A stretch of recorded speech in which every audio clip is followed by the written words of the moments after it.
Oasis Audio presents The Missing by Beverly Lewis. Read for you by Amy Lilly.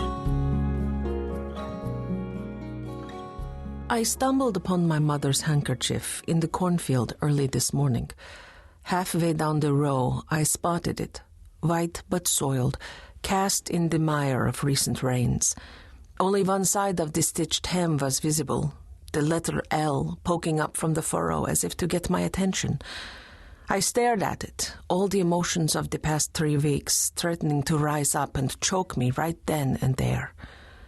Leaning over, I clutched the mud-caked hanky in my hand. Then, tilting my head up, I looked toward the eastern sky, to the freshness of this new day. Twice now I'd walked the field where Mama had sometimes wandered late at night, weeks before she ever left home. Like our sheep, she'd followed the same trails till ruts developed. I couldn't help wondering where the well-trod path had led her by the light of the lonely moon. Honestly, though, 'tis only in the daylight that I've ever been compelled to go there, drawn by thoughts of her, and the hope of some further word, whenever that might come. I shook the dirt off the hanky and traced the outline of the embroidered initial, white on white. So simple, yet ever so pretty. My hand lingered there as tears slipped down my cheeks. "Mama, where are you?" I whispered to the breeze. "What things don't we know?" Later, when breakfast preparations were well underway, my younger sister, Mandy, headed upstairs to red up what had always been our parents' room, the solitary space where Dad still slept. Still shaken at finding Mama's hanky, I reached beneath my long work apron and touched it in my dress pocket. Mama's very own. Had I unknowingly yearned for such a token, something tangible to cling to? With a sigh, I hurried through the center hallway and up the stairs. Various things pointed to Mama's long-ago first beau as a possible reason for her leaving. But I had decided that no matter how suspicious things looked, I would continue to believe Mama was true to that. I stepped into our parents' large bedroom, with its gleaming floorboards and hand-built dresser and blanket chest at the foot of the bed. "I want you to see something, Mandy," I said. My sister gripped the footboard. "Yeah?" I pushed my hand into my pocket, past Mama's hanky, and found the slip of paper.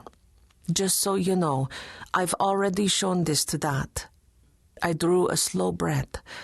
"I don't want to upset you, but I have an address in Ohio, where Mama might be staying." I showed her what our grandmother had given me yesterday. "What on earth?" I told her as gently as I could that I'd happened upon a letter Dowdy Jacob had written when Mama was young, when she and our grandmother had gone to Ohio to help a sickly relative. "Why do you and Mommy think she might have gone there?" Mandy's brown eyes were as wide as blanket buttons. "Just a hunch. Really, though, I hadn't the slightest inkling what Mama was thinking, going anywhere at all, let alone with some of Samuel Graeber's poetry books in tow. I hope to know for a fact soon enough," I added. She stared in disbelief. "How?" "Simple. I'm going to call this in." Mandy reached for the paper, holding it in her now trembling hand. "Oh, Grace, you really think she might be there?" Suddenly, it felt easier to breathe. Would save me trying to get someone to make the trip with me to find out. I bit my lip. "And Dad says I have to, or I can't go at all." "You can't blame him for that." Mandy sighed loudly. Then she began to shake her head repeatedly, frowning to beat the band. I touched her shoulder. "What is it?" She shrugged, remaining silent. "What, Mandy?" "It's just so awful dangerous, out in the modern, fancy world." "Oh, sister." I reached for her. "Mama can take care of herself. We must trust that." She nodded slowly, brown eyes gleaming with tears.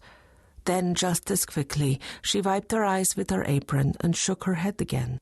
"No, Grace. We must trust the Lord to..."